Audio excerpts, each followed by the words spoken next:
Philippines urges China to remove Shoal platform, warns against artificial island.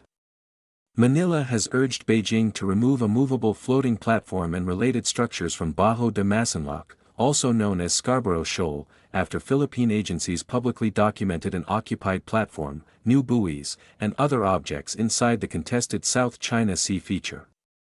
At a June 10 press briefing, Philippine Coast Guard spokesperson Commodore J. Tariella presented a monitoring timeline showing what he described as a movable floating platform, 3 newly installed floating buoys, 2 earlier buoys placed last October, an unidentified floating object, and antenna structures inside or near the shoal.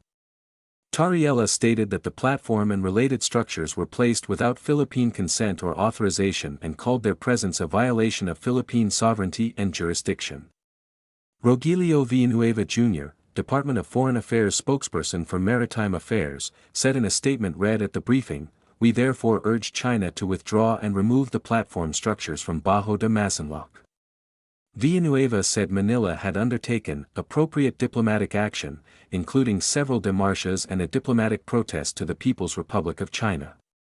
Philippine authorities warned that Manila would not allow the shoal to become another artificial island, while saying that agencies were still assessing the platform's purpose and had not observed any dredging vessels in the area. Small platform, wider concern.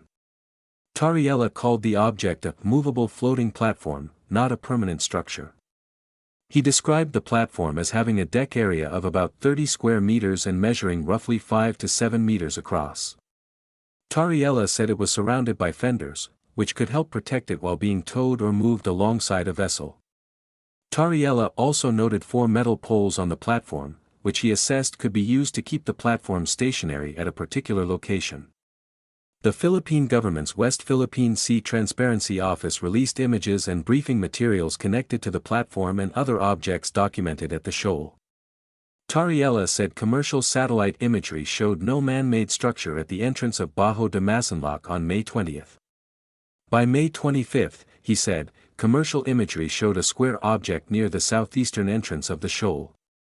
The Bureau of Fisheries and Aquatic Resources conducted a maritime domain awareness flight on May 26, followed by a Philippine Coast Guard low-altitude monitoring flight on May 28, Tariella said.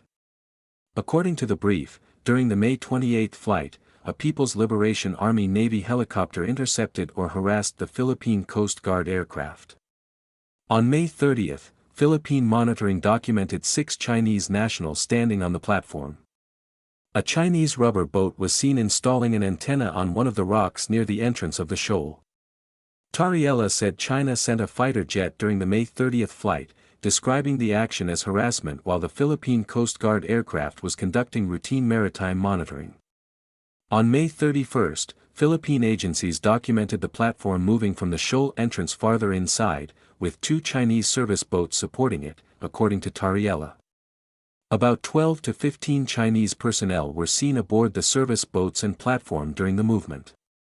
Philippine monitoring also documented an unidentified floating object resembling a container drum, a possible antenna structure near the southern part of the entrance, and an additional buoy in the northern part of the shoal. Purpose still unclear. Tariella said the presence of Chinese research vessels led him to believe the platform could be connected to marine scientific research, but he said the specific data being collected remained unknown.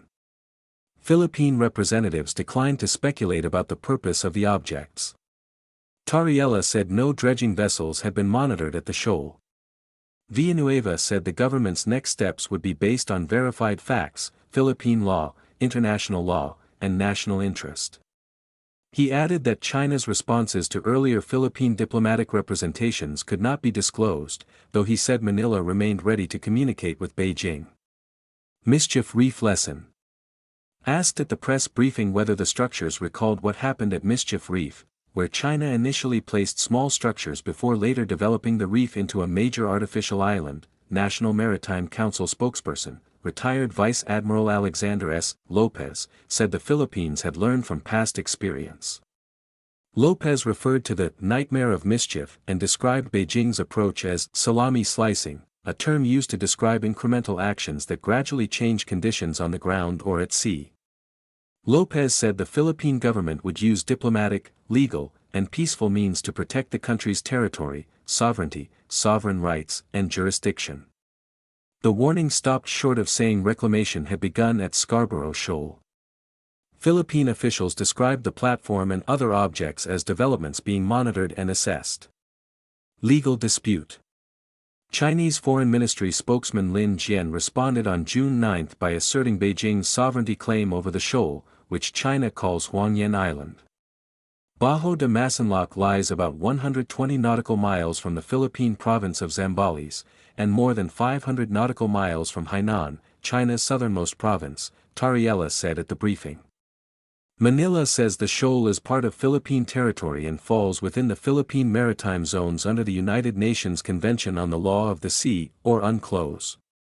Villanueva said the structures were inconsistent with UNCLOS, the 2016 South China Sea Arbitration Award, and China's commitments under the 2002 Declaration on the Conduct of Parties in the South China Sea. The 2016 arbitral ruling rejected Beijing's sweeping historic rights claims in the South China Sea and found that the Chinese regime had unlawfully interfered with traditional fishing activities at Scarborough Shoal. The tribunal did not decide sovereignty over the shoal itself. Beijing rejected the ruling and did not participate in the arbitration.